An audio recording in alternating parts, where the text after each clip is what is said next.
open your freezer right now and take an honest look at what's actually in there. Most households use it to store ice cream and freezer-burned mystery bags, and it is costing them hundreds every year.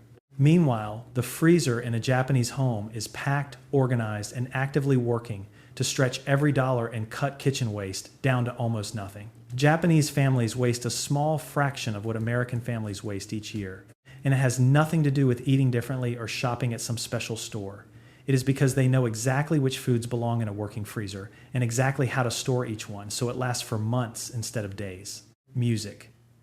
So I'm going to walk you through the 15 foods the Japanese always keep in their freezer so you can turn your own freezer into the backbone of a frugal way of living. The first one we'll go through is a staple in every Japanese kitchen, and it only costs a couple dollars. Number 8 is a pair of ingredients. Most families throw out within 2 weeks music, and the Japanese trick makes them last for 6 months. And the last one is the single habit that saves families more than every other item combined. And it is why Japanese households almost never call for takeout. Number 15 is frozen vegetables. And a Japanese home cook almost always has a bag of ryotuyasai in the freezer music, which is the Japanese term for everyday frozen vegetables. Peas, corn, spinach, idami, mixed vegetables, all sitting there ready for whatever the meal turns out to be. The Japanese have no cultural snobbery about frozen produce the way many Americans do. They understand that a bag of frozen peas was picked at peak ripeness and flash frozen within hours of coming off the vine. While the so-called fresh version sat on a truck for a week before it hit the produce section, a large bag of frozen peas costs $1 and change in most American grocery stores, and it never goes slimy or turns brown in a drawer. The way fresh peas do. You pour out exactly the amount you need for the meal you are cooking. Then you seal the bag and put it back in the freezer, and the rest waits there for next time. Frozen vegetables also open up a whole category of quick weekend night meals that Japanese families rely on constantly. A handful of atami goes straight into a bowl of noodle soup. A cup of mixed vegetables goes into fried rice. And blanched frozen spinach gets dressed with a little soy sauce and sesame for a side dish that costs under $1. The next item on the list works on exactly the same principle, and it might save you even more. Number 14 is frozen berries, which is one of the most reliable savings on any American grocery bill. In January, the fresh berry section of an American grocery store is a small tragedy. A tiny plastic clamshell of raspberries runs $5 or $6, and half of the berries inside are already going soft by the time you get them home. 2 days later, most of the container has turned furry in the back of the refrigerator. And the same story plays out in millions of American kitchens' music every single week during the off-season. Even in Japan, where fresh fruit is treated with almost ceremonial care, home cooks reach for frozen berries whenever the berries are going to be cooked or blended. A bag of frozen mixed berries costs about a third of the price per pound of the fresh clamshell. And every berry inside was frozen at peak ripeness in the middle of summer when it tasted its best. For cooking into oatmeal, folding into muffins, blending into a smoothie, or baking into a pie, there is no discernible difference between frozen and fresh once heat has touched them. The one exception is eating berries out of hand on a hot summer afternoon. And for that, you buy fresh, but only in season when the prices actually make sense. Every household that regularly bakes or drinks smoothies is throwing away hundreds of dollars a year buying out a seasoned, fresh berries. And the freezer aisle solves that problem in one trip. Number 13 is butter, and almost nobody in America freezes it, yet it keeps for a full year in its original wrapper without losing any of its flavor or texture. Grocery stores in America run enormous butter sales around 3 predictable moments in the year, which are Thanksgiving, Christmas, and Easter. During those holiday windows, the price often drops by $2 or $3 a pound compared to the regular shelf price. And that is the moment you buy 8 or 10 pounds of butter at once and take it home to freeze. $20 saved on a single trip, once or twice a year, on an ingredient your family uses every single week. The alternative is what most families actually do, which is running out of butter on a random Wednesday and music paying $6 a pound in a panic at whatever store is closest. That happens roughly once a month in the average American household, and it adds up to real money over the course of a year. Japanese home cooks approach butter the same way, buying it in bulk when it is discounted and keeping several pounds in the freezer at all times. The wrapper protects it from freezer burn. And when you need a stick, you just pull one out and let it come to room temperature on the counter for half an hour. Or you use it straight from the freezer for baking where it actually cuts easier when cold. From now on, you buy butter on the store schedule, not on your own. Number 12 is bread, which freezes better than almost any other food in your kitchen, and almost nobody in America does it. The Japanese habit around bread is nearly universal in households that eat it regularly. Shokapan. The tall, square white loaf that most Japanese families buy gets sliced and portioned into the freezer the same day it comes home from the bakery or the supermarket before a single slice has had a chance to go stale. Frozen bread thaws on the counter in about an hour, or it goes straight into the toaster from frozen, with no thawing at all, and the texture and taste are identical to a fresh loaf that never saw the freezer.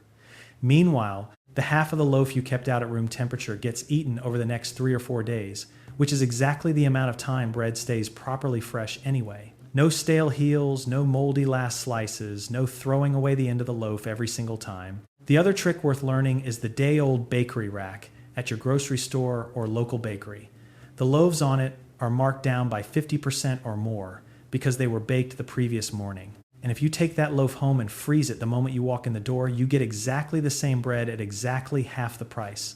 Americans throw away more bread than any other food, and this single habit closes off that source of waste almost completely. Number 11 is overripe bananas. One food most families throw away without thinking twice, and it is worth more than they realize. There is one banana that ends up in almost every American kitchen at some point during the week, and it is the spotted brown one that nobody wants to eat anymore. That banana is actually the most valuable banana in the bunch, and Japanese home cooks who apply the Matanai principle would never let it hit the trash can.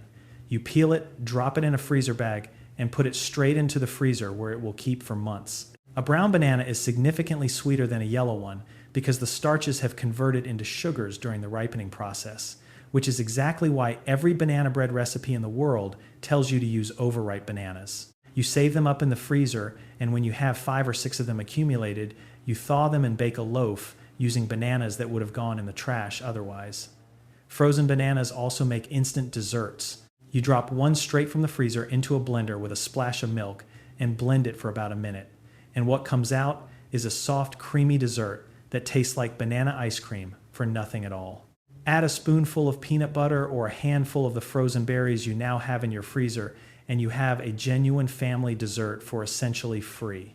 Number 10 is cheese. And the cheese aisle in an American music supermarket is a study in how food companies charge you extra for convenience. A bag of pre-shredded cheddar costs almost twice as much per pound as a block of the same cheddar sitting 3 feet away. The pre-shredded version is also coated in a fine powder of potato starch or cellulose to keep the strands from clumping together in the bag.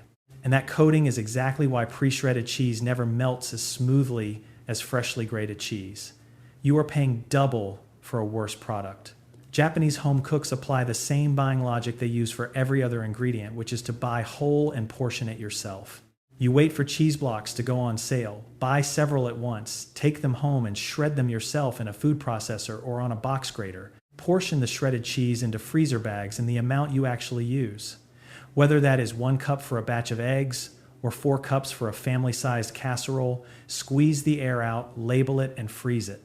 Frozen shredded cheese goes straight from the freezer into casseroles, pizza, quesadillas, baked pasta, or scrambled eggs, and you do not lose any melting quality compared to fresh. The one limitation is that frozen cheese gets slightly crumbly when it thaws at room temperature, so it is less ideal for a cheese board or a sandwich. This single habit cuts a typical family's cheese spending in half over the course of a year. Number 9 is fresh herbs preserved in oil. And fresh herbs are one of the most wasted ingredients in the American refrigerator.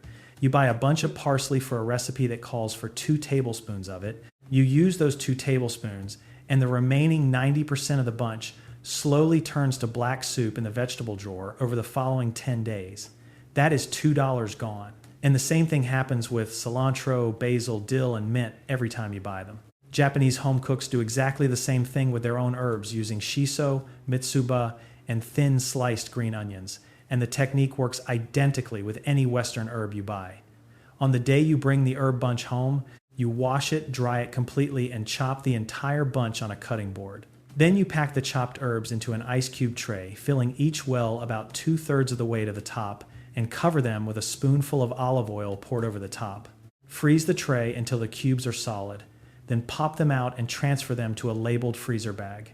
Every soup, every stew, every pan of roasted potatoes now starts with a cube of herbs and oil that you already paid for and already prepped. You drop the cube straight into the hot pan and it melts in about 30 seconds. There are companies that sell tiny jars of exactly this product for $4 a jar.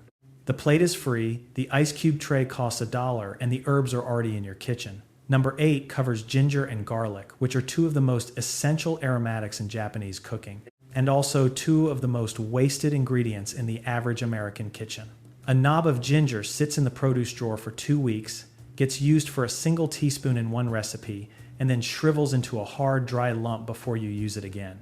A head of garlic loses 3 or 4 cloves to sprouting or drying out before the rest gets used up. Both problems disappear entirely once you move them into the freezer. The Japanese technique for ginger, which they call shoga, is to take the entire knob and put it into a freezer bag with as much air pressed out as possible and then place it directly in the freezer. You never thought it. When you need ginger, you pull the frozen knob out and grate it while it is still rock-solid skin, and all using a microplane. The frozen ginger actually grates more easily than fresh because the ice crystals broke down the tough fibrous cell walls inside the root. And it releases more juice and aroma when it hits a hot pan than fresh ginger does. A single knob that cost you $1 will now last music you 6 months without any loss of potency. Garlic works the same way with one extra step. You peel every clove from a whole head, spread them on a tray in a single layer, and freeze them for about 2 hours until they are individually solid. Then transfer them to a bag. Because you froze them individually first, the cloves never clump into a brick so you can pull out 1 or 10 at any moment. After you do this once, you will never buy those flavorless jars of pre-minced garlic again. Number 7 is tomato paste. And every soup recipe, every stew recipe, and every pasta sauce recipe on the planet calls for 1 tablespoon of tomato paste. The smallest can of tomato paste at the grocery store holds about 6 tablespoons. That mismatch is why almost every American household opens a can, uses 1 tablespoon, puts the rest in the fridge, and throws it away 2 weeks later, covered in a beard of gray mold. Tomato paste itself is not a traditional Japanese ingredient, but the Matana mindset applies to any pantry once you adopt it. And Japanese cooks who make Western dishes at home use exactly this trick. You open the can and spoon the paste out in tablespoon-sized blobs onto a plate lined with parchment paper. Space the blobs out so they are not touching, and put the plate in the freezer for about 2 hours until the blobs are frozen solid. Peel the frozen blobs off the parchment and drop them into a labeled freezer bag. Every time a recipe calls for a tablespoon of tomato paste from that point forward, you pull 1 frozen blob and drop it straight into the pan where it melts in under a minute. One can now last you 6 recipes instead of 1. The food companies figured out this problem, which is why they now sell tomato paste in a squeeze tube for about 3 times the price of a can. The tube exists to solve a problem you can solve for free with a plate you already own. We are about halfway through the list, and I want to make something clear because a lot of people are genuinely afraid of the freezer. Music. They think frozen food goes bad in some dangerous way, and they throw perfectly good food out because they saw a small ice crystal on it, or because they cannot remember exactly when they put it in. Food kept fully frozen stays safe to eat basically forever. What changes over time in the freezer is the quality, meaning the texture and the taste. And almost all of that quality loss comes from freezer burn, which is just the food drying out where cold air touched the surface. The way you prevent freezer burn is by keeping air away from the food. You wrap things tightly. You squeeze the air out of freezer bags before you seal them. And you label everything with the date it went in, because you will absolutely not remember what a mystery lump is when you find it in 3 months. Now we are back to the count, and this next one is where the philosophy of the entire Japanese kitchen shows up most clearly. Number 6 is the scrap bag. And inside almost every serious Japanese kitchen, there is a music single bag hanging on the inside of the freezer door, where the Manai philosophy lives in physical form. Every time the cook trims a vegetable during regular cooking, the trimmings go straight into the bag. Onion ends, carrot peels, celery tops. Mushroom stems, herb stems, the tough outer leaves of a cabbage, the pale ends of scallions, and the bones from a roasted chicken. Everything that is not going into the pot for tonight's dinner goes into the bag for a future meal. When the bag is full, which happens every 2 or 3 weeks in a household that cooks regularly, everything inside it goes into a large pot with water, a splash of soy sauce, and a couple of dried shiitake mushrooms if you have them on hand. You simmer the whole thing at a low temperature for about 2 hours.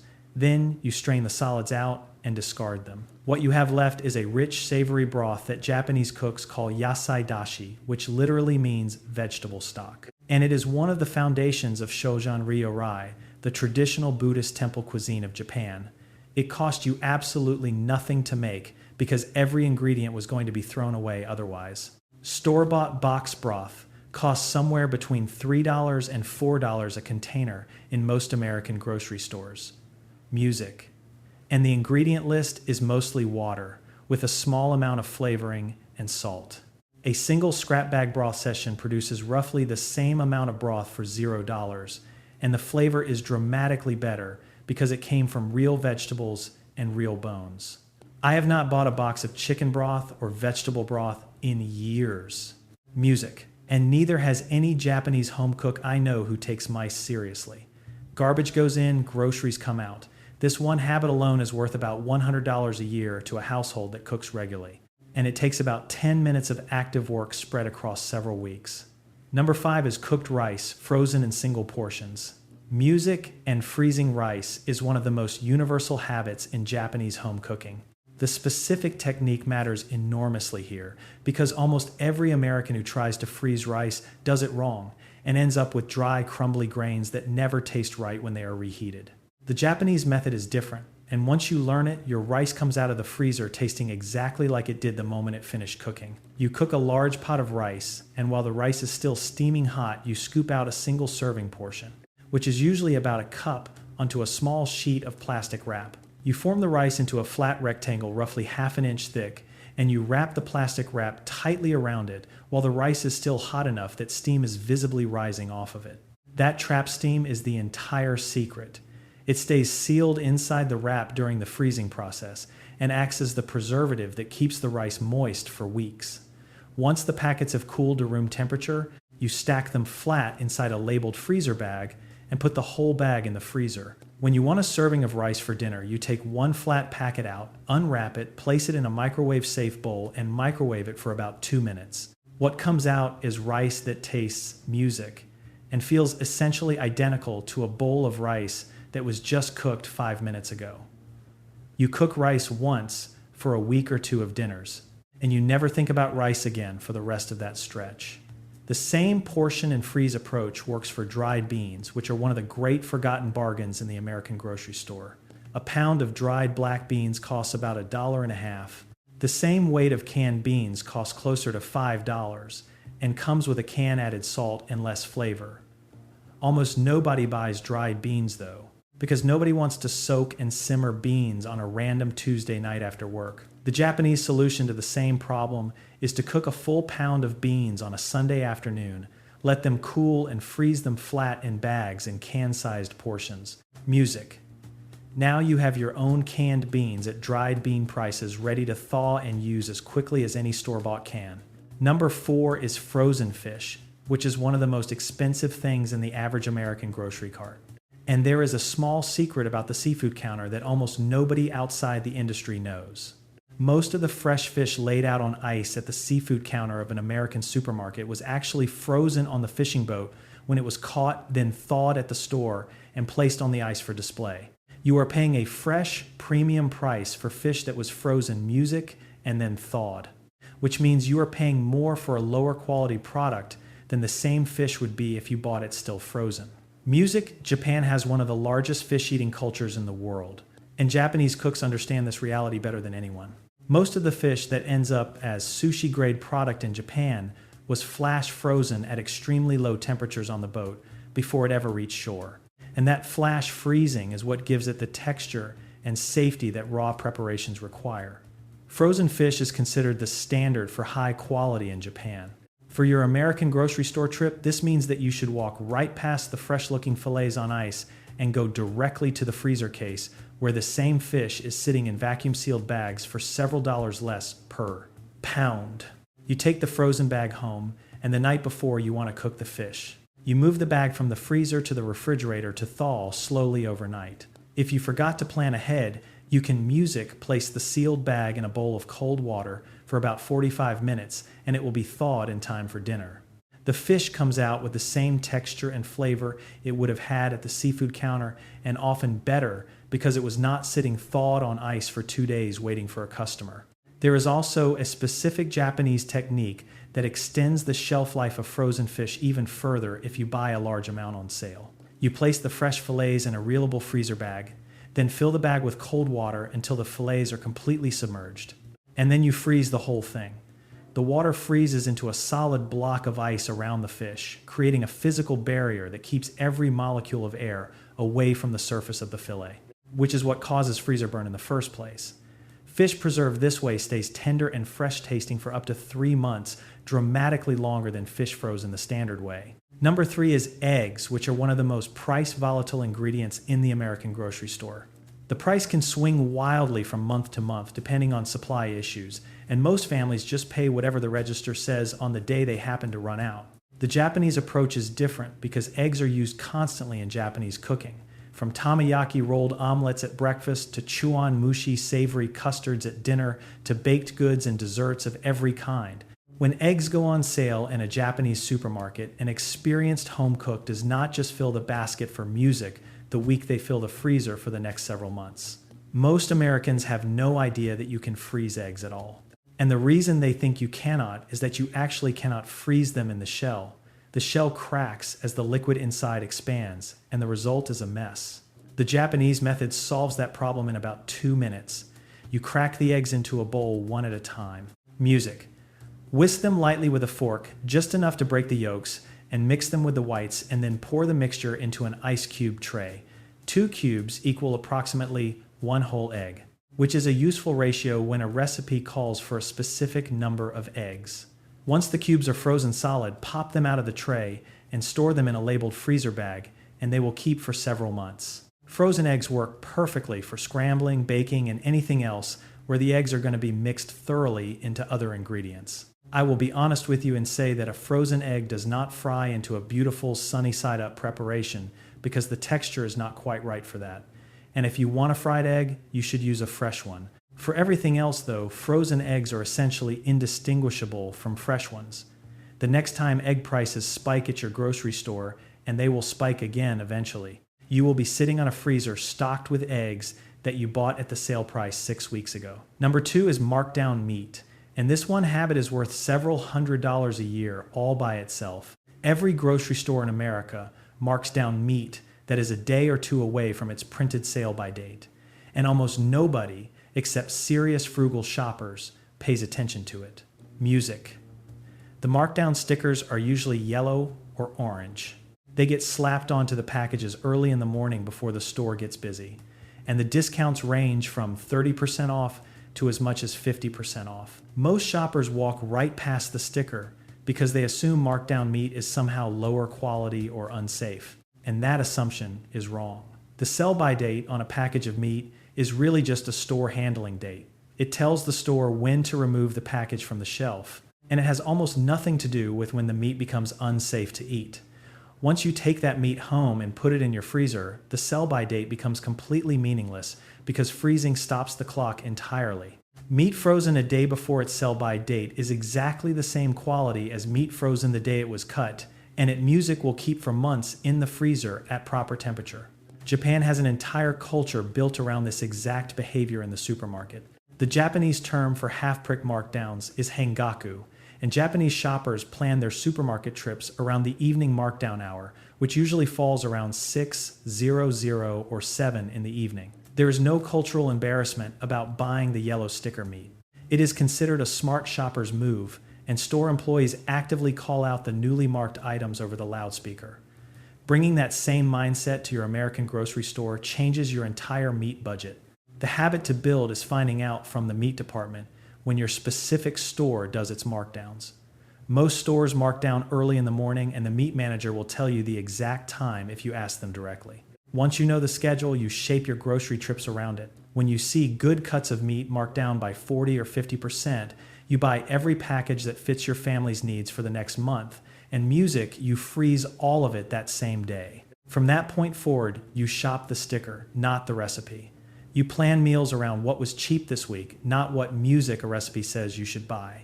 I have personally not paid full price for meat in years. And the final item on this list is worth more money than every other item combined.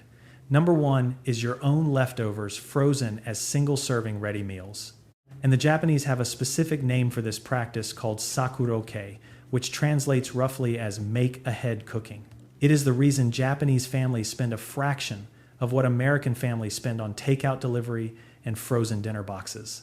And it is worth more money than every other item on this list combined. The idea is simple. Every time you cook a real meal, whether it is a pot of soup, a batch of chili, a casserole, a tray of baked pasta, or a curry, you cook double the amount you actually need for that meal. The pot is already dirty, the counter is already messy, and the effort of chopping onions and browning meat is already done. Cooking twice as much of the same meal takes almost no additional time or work, and it usually only requires slightly more of the ingredients you already have out. What you do with the extra portion is where the real value lives. You portion the extra food into single-serving containers or flat freezer bags, label each one with the meal name and the date, and put them in the freezer. On a Sunday afternoon, a committed Japanese home cook can prepare 6 or 7 different weekend night dinners this way in about 2 hours, using flat bags that stack neatly in the freezer and thaw quickly. A teriyaki chicken pack has sliced chicken thighs marinating in a soy and mirin sauce, with the vegetables washed and cut in a separate compartment. A miso salmon pack has portioned fillets sitting in a miso and mirin marinade ready to bake straight from frozen. A ginger pork pack has thin sliced pork with all the seasonings measured out. By the end of the first month of doing this, your freezer contains 20 or 30 of your own ready-made meals, each one costing about $2 a portion because you made it from ingredients you already bought at grocery store prices. On a worn-out Tuesday night when the entire music family is tired and nobody wants to cook, you reach into the freezer, pull out a single portion of real home-cooked food, and reheat it in 15 minutes. The frozen dinner in the shiny box at the grocery store costs $5 or $6 for a small tray that is mostly salt and preservatives. A family takeout order costs $50. Your freezer full of sakuroke meals beats both of those options every single night of the week. The reason this habit works so powerfully is that it eliminates the single decision point where families lose the most money, which is that 600 moment when everyone is worn out music, nothing is prepared, and the easiest option feels like ordering food. When there is real food ready in the freezer, that decision becomes automatic. You never open the delivery app, and you never grab the microwave dinner. Over the course of a year, a family that fully commits to sakuroke saves several thousand in takeout and frozen dinner spending, and they eat better food while doing it. That is simply a completely different grocery bill built on a completely different way of cooking, and it is exactly why the freezer is the most valuable appliance in a Japanese kitchen, and that is the full list of 15. The best way to start is to pick 3 foods from the list and begin using them this week, rather than trying to change every habit at once and giving up by Friday. By the end of the first month, you will notice the difference in your grocery bill, in your weekend night stress level, and in the calm of a kitchen that finally works with you instead of against you. In the next video, I am going to open the Japanese pantry and show you the ancient shelf-stable foods that keep for decades without ever needing to be frozen at all. Until then, tell me in the comments which of these 15 you are trying first, and let me know what your grocery store is charging for eggs right now, because I am genuinely curious to see how that number varies across the country. Fill your freezer, use the tricks,